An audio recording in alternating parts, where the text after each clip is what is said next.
총선 패배로 지도부 공백 사태를 맞은 국민의힘은 오는 15일 중진회의를 열고 당 수습 방안을 논의하기로 했습니다. 더불어민주당 이재명 대표는 윤석열 대통령과 당연히 만나고 대화해야 한다며 협치를 촉구했습니다.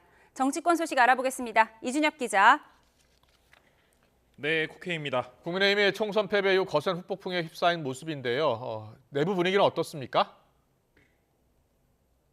네, 어제 총선 참패 책임을 지고 한동훈 비대위원장이 취임 100여일 만에 물러났죠. 이에 따라 당대표 권한대행을 맡게 된 윤재욱 원내대표가 오늘 오전 서울 여의도 중앙당사에서 기자들을 만나 입장을 밝혔습니다.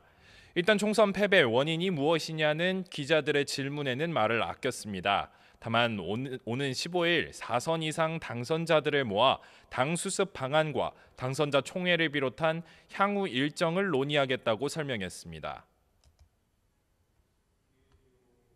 여러 가지 수습 방안에 대한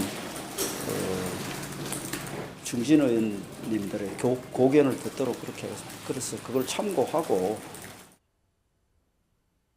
현재 당내에선 조기 전당대회를 열어야 한다는 입장과 함께 관리형 비대위부터 일단 띄워 혼란을 수습해야 한다는 주장이 맞서고 있습니다. 차기 당권 주자들 이름도 오르내리고 있습니다. 수도권 격전지에서 살아 돌아온 안철수 나경원 의원과 친윤 권성동 의원 등입니다. 이런 가운데 당일각에선 용산 책임론과 함께 국정기조 전환을 요구하는 목소리가 공개적으로 분출되고 있습니다.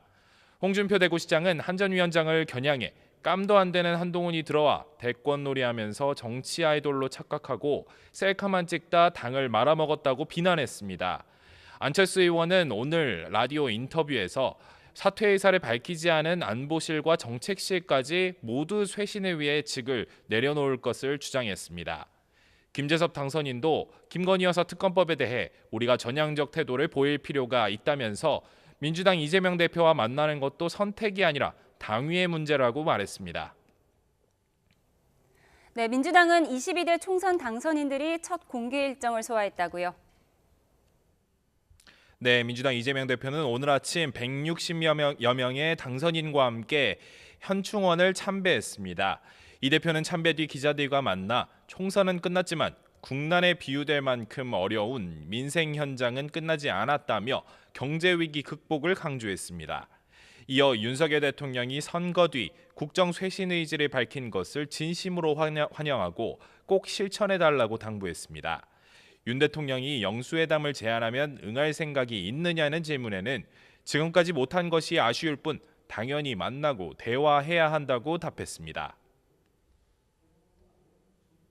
당연히 이 나라 국정을 책임지고 계신 윤석열 대통령께서도 야당의 협조, 협력이 당연히 필요할 것입니다. 이 대표는 원내 3당으로 진입한 조국 혁신당과도 계속 소통하고 있고 정권 심판과 견제를 위해 필요한 단한석이라도 소홀히 하지 않겠다고 밝혔습니다.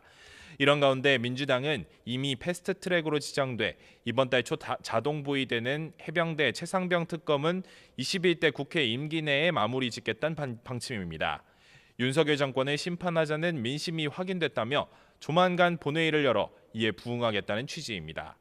다음 주부터는 차기 원내대표 선거를 위한 의원들의 움직임도 시작될 것으로 보입니다. 22대 국회 원구성 등과 관련해선 민주당 몫이 될 국회의장으로 6선의 조정식 사무총장과 추미애 당선인 등이 거론되고 있습니다. 지금까지 국회에서 전해드렸습니다.